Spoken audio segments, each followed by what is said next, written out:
run for the president in 2012. We'll talk about that when we come back from the break. Will you give us a hint? Oh, you'll have to ask the question. Back here on the hour, the New Year's Eve special continues. More with Sarah Palin in Alaska, so let's get into it. I wonder, to go back to something you said off the top, if there were certain points during this campaign where you thought, what am I doing here? This is almost not worth it.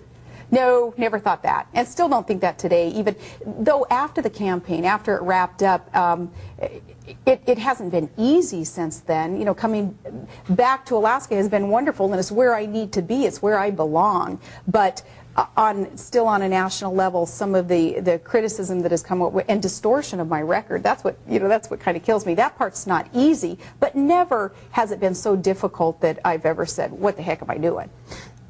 What did you learn about the potentiality of that job that you didn't know before, being a vice president?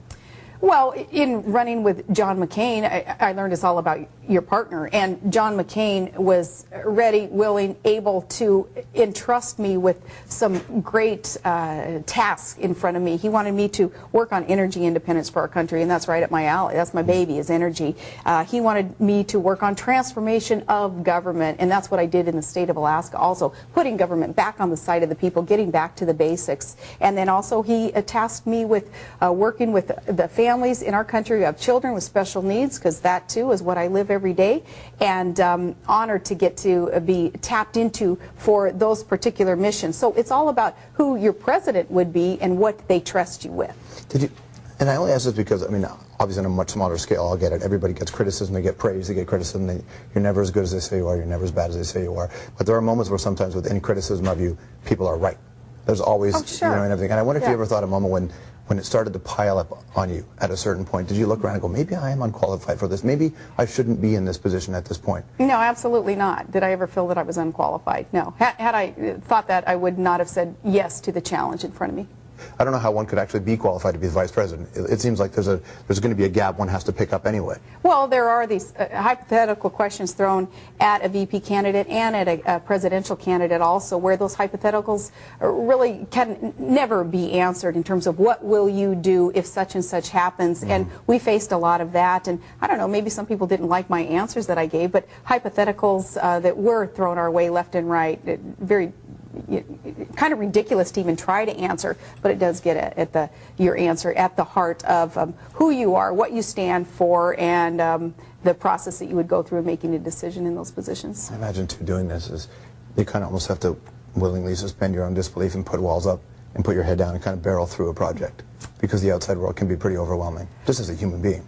Well, yeah, but you know, if you're committed to the mission in front of you, and if you believe that you are on the right path, it isn't a difficult thing to do. The conditions around you, the circumstances around you perhaps are difficult, but staying on task and staying focused towards reaching a goal, for me, is not difficult. Not when I know that I know that I know that I'm on the right path. And I knew at that time during the VP race, we were on the right path, and it was all up to the voters. We gave them a really good choice. You said your son went to Iraq, and you included that in the moment when you were talking about what a year you've had. Yeah. I know as a mother, that's always a difficult place to be in. Oh, yes. How did you feel when you found out? You're right. And he was deployed on September 11th also, which is quite significant, of course, in our country. Very proud of my son for making a very independent decision to enlist in the first place in the United States Army, and then to be deployed. And I was the speaker, as the governor, I was the speaker at their deployment exercise for the 4,500 Stryker Brigade soldiers going over there.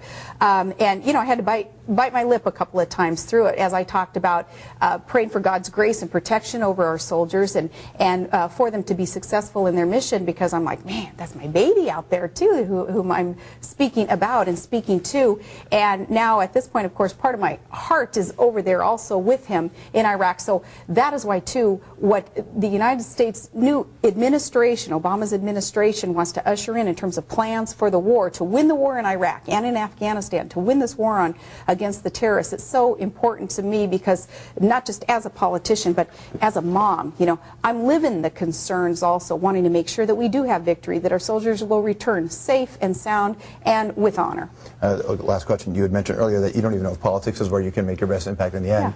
but everybody went after that, the campaign, that you're going to make a run for the 2012. Is that something you look at? Oh, that's an assumption out there. I'm not going to close that door. I'm not going to close any door, and that's always the way that I have lived my life, and so far, so good with that principle that I've had is if there is a door open, and if I believe that it is best for those whom will be served, and certainly if it's best for my family, I'm not going to close the door. I'm going to try to plow right on through that. If that door is one that may be open, that should be considered, I won't exclude the possibility. Nice. Thank you. Thank you so much. Appreciate you.